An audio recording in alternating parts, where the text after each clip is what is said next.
sequence. Subject: International Wrestling. Now we're sitting on the biggest bomb man's ever made. Alert the World Aquanaut Security Patrol. Sam Luton from John 90.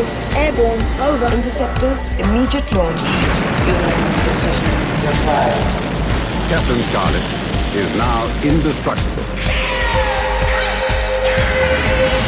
September 13th, 1999.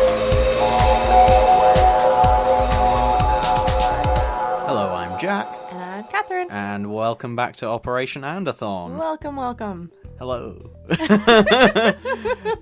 We just randomly break into giggling a lot. So, for those of you who don't know, this is the podcast where I make my wife watch the first episode of every Jerry Anderson series. Jerry Anderson, of course, being the person behind Thunderbirds, and Captain Scarlet, and Super Mario Nation, and lots of live-action shows as well, and all sorts of different things. Mm-hmm. What do you think of the variety? There is quite a variety. I mean, it's over a lifetime, so I'm happy for him that there was such variety. Are you surprised, by that? I mean, I guess just everyone obviously knows about the puppets and stuff. Yeah. So does it surprise you that there's so much variety, that he did so many live action things? I don't know and if things like that? I've known so long how he felt about puppets and what all he's done. I don't know if I can remember a time I wasn't surprised. Okay, fair enough. Alrighty, well, it's that time. Time to pick the Catherine's episode. gonna pick an episode to watch. And we're singing now. Yeah. You gotta give it a shake. You gotta give it the traditional shake so that the listeners can hear that we're definitely trying to make sure it's as random as possible. Catherine's gonna pick 3 options blindly out of the jar. And then she's gonna choose one of those to watch. And it's getting harder and harder to pick them out because the jar is just a little bit too small to fit Catherine's hand in all the way. The lid's going back on. The selection. Okay, I've got my selection. Okay, well, let's read them out. Okay, so first option is the Investigator pilot from 1973, which was unbroadcast according to this little slip of paper. Yeah. For Feather Falls, How It Began from 1960. Okay. Oh no, I dropped it. I feel like this happened last week. We drop it every single week. Pretty much. One of I them think we gets only done it dropped once. or something. Okay, and Stingray, 1964. Let's go. Let's see. Last week we did quite an old one. They're all relatively old. Pretty. Let's go ahead and do Stingray. Yes, let's do Stingray. All right, well, we're going to go and watch the first episode of Stingray. If you're watching along at home, now is the time to hit pause on the podcast, go and watch the show, and then come back and listen to us talking about it. Yeah. Stand by for action with Stingray, the first television series in Britain to be produced entirely in color. Jerry and Sylvia Anderson's Super Mario Nation Underwater Spectacular follows the exploits of the World Aquanaut Security Patrol's top vessel, Stingray, and its crew, Captain Troy Tempest, Phones, and Marina, the young woman from under the sea who was cursed by the evil Titan and forbidden to speak. Throughout the series, the Stingray crew would meet undersea aliens from a variety of civilizations and quickly discover whether their intentions were good or threatened the continued existence of the land people. Back at their base, the futuristic city of Marineville, Commander Shore and his daughter Atlanta would oversee operations. Often, the love triangle between Troy, Marina, and Atlanta would create great emotional tension, adding depth to this beloved series. First broadcast in 1964, Stingray was a success across the globe. Jack and Catherine are ready to tell you their thoughts on the series. That was Stingray. Stingray. Stingray. Da-da-da-da-da. Stingray. What did you think? Oh, Stingray is fun. Yeah, you like Yeah. it? Yeah. Yeah. What's your favourite part of it? Why do you like it so much? I think the characters are quite, I like that they're different and they're unique and they have different things that kind of set them apart. They've got and some stuff, personalities going on yeah, there. I mean, even just in the first episode, there's not a ton of character development, but there's some, good, solid base bits there, kind of. You kind of understand what is going to be the kind of overarching themes and problems and stuff like that. And it's just, it's quite fun. It's good fun. Now, you've seen some Stingray before, right? Some, but I haven't seen nearly as much as Thunderbirds, for example. Okay. Yeah.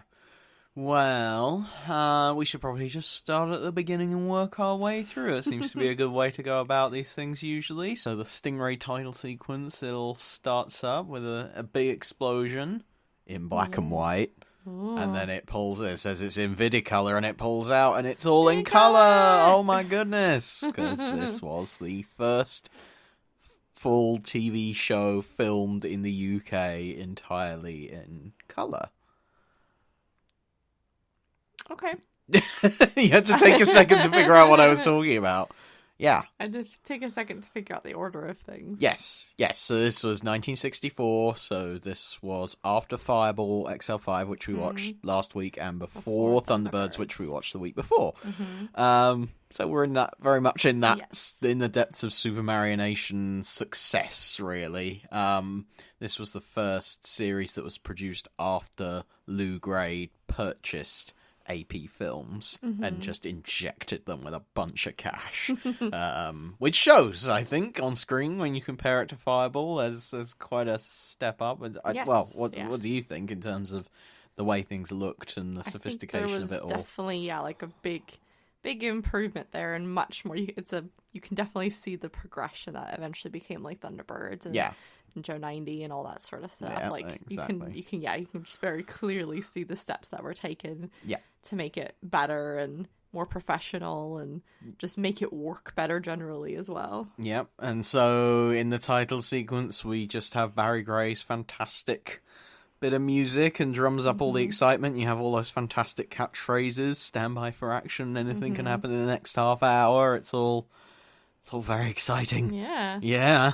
I don't know. It used to excite me very much as a kid. I'm sure anyone who has seen Ross Arrowsmith's documentary from, quite a few years ago about Jerry Anderson shows, top 3 Jerry Anderson shows, or I was in it and I don't remember what it was called exactly, but it was a good little thing to take part in. But I went on record as saying, at the time at least, that Stingray was my favourite. Isn't show. It still your favourite? It's usually what I you don't say. know. It is usually what I say. Yeah, I mean, I love Thunderbirds so much, and obviously from doing the reviews of Thunderbirds, I have quite a big appreciation for it. But I don't know. Having watched Stingray again just now, there is a certain.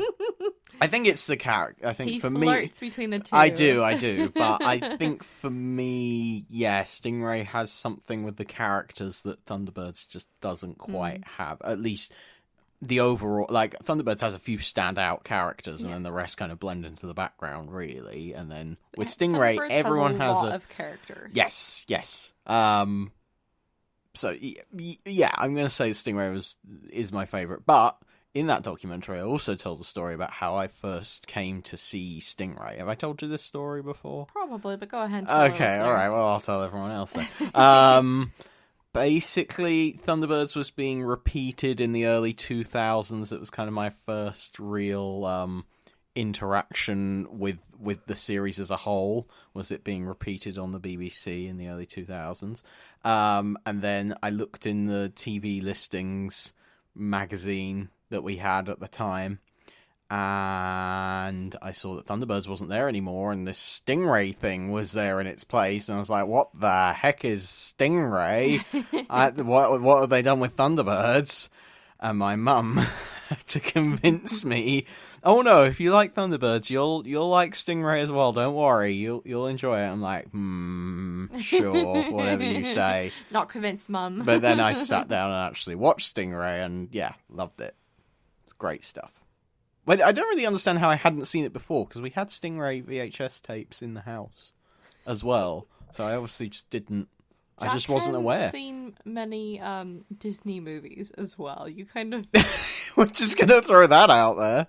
Yeah. Well, yeah, that's true. I had a very narrow. I don't know what you watched, but you didn't watch much. I watched a lot of Thunderbirds. That's what I watched. Yeah, I had quite a narrow childhood. It was pretty much almost exclusively Jerry Anderson shows, really. That's fair enough, I think. No? Okay. It makes sense in terms of, like, for example, we went to Disneyland a couple years ago. Right. It's gone way off tangent, but okay. There's just this, like, there's what what you feel nostalgic about is different Right. from what I feel nostalgic about and what a lot of people feel nostalgic. Like, you didn't have that kind of connection with some things that a lot of people have the connection with. So, It's the same with everyone, I wonder isn't what it? it But would yeah. have been like if you had more of a variety of I things to enjoyed watch. Disneyland, though. Oh, I It was know, we fun. had fun, but it does, like, you're such a nostalgic person. What would have been I don't like if- even think I am that much, You because are. the thing is, though, about, like, because I feel like nostalgia, the way it really works is that, you grow up with something as a child, and you're obsessed with it, and then This sounds like you. and then you but then you grow up and you forget about those things, you let them go, and then and then later on, when you're older and having a midlife crisis or something, you rediscover those things and you realize how darn good they were, and pick them up again. That's real nostalgia. There are not, and the thing is, like, I say I grew up with Jerry Anderson shows, but I never stopped watching them at any point. So yes, I have fond memories of watching it as a kid, but I never stopped watching them. So Just a nostalgia junkie. I guess I just never stopped, basically. So but there are a few other shows that I am nostalgic for that I've watched recently, having not seen them for a long time, and that I just get warm fuzzy feelings for, because there's that degree of separation. The one that really does it for me, actually, is Thomas the Tank Engine. My goodness me, because I was so into it as a kid, and then obviously you just stop watching it, and then you go, you can see it on YouTube and stuff now, and you just go, oh, warm fuzzy feelings. Anyway, back to Stingray. So yeah, opening title. We hadn't even finished the opening titles. Oh my goodness. Well, yeah, they're pretty cool, right? Titles are good. Yeah. Okay, titles are good. Moving on. Very grey is always good. Yeah, the plot gets started with a World Aquanaut Security Patrol submarine getting blown up by a big fish. Yeah. What did you think of the... The fish is quite good. Yeah? Yeah, I like that. I like that idea, and the design of it and everything is quite good. Yeah, and operating it inside are two aquamphibians. Those are pretty guys, aren't they? Yeah. Yeah. You don't have much to say about them. No, again, quite good costume, or not costumes, but like designs. Yeah, Yeah, exactly. Good designs, and they've got their own language and stuff. Again, they're quite similar to Fireball XL5. Like the subterranes. Yeah. Yes, I suppose so. It's yeah. definitely especially the fact that they speak English, but also speak another language suddenly. And you're I like, mean, wait, the what? the whole concept of the series, really, when you strip it down to its basic elements, is basically just Fireball XL5 underwater, Yeah. which is unusual. They've done so much better. You think so? There's a lot less sexism, for example. Well, we'll come to talk about that in a minute, but yeah, yes. Yeah. Well, also, I'm curious to get your Latent thoughts. sexism. I'm curious to get your thoughts on that later, but yeah. So yeah, then the plot really gets going. They want to find out why this submarine has been blown up, and so, they call the World Aquanaut Security Patrol headquarters in Washington calls up Marineville and Commander Shaw. What do you think of Marineville? Oh, well, it's quite, yeah. I mean, it's interesting that it goes, into the ground, and Yeah. that's quite, I mean, a very effective defense strategy. Exactly, yeah. It is very extreme- good. It'd be so expensive, but extremely effective. Yeah. Yeah, I worry sometimes. It Maybe seems it like would it might cave have been in. easier to just sort of build a giant basement and let the top few floors get blown to smithereens or whatever. Oh, I see. So, as in, have most of it be underground. Yeah. Anyway. Yeah, so you don't have to move. I the suppose whole that thing. makes Just move sense. the people down. Well, That's what I guess. bunkers are for. Yeah. Yeah, I guess it's really... Yeah, well, it looks more interesting. It looks very good. Yes. You can see all the cars going into the areas, so they'll go down, and it's the ramp. Yeah, I just love the little warning, like, we're going to sound some drums. Barry Gray's all about those drums.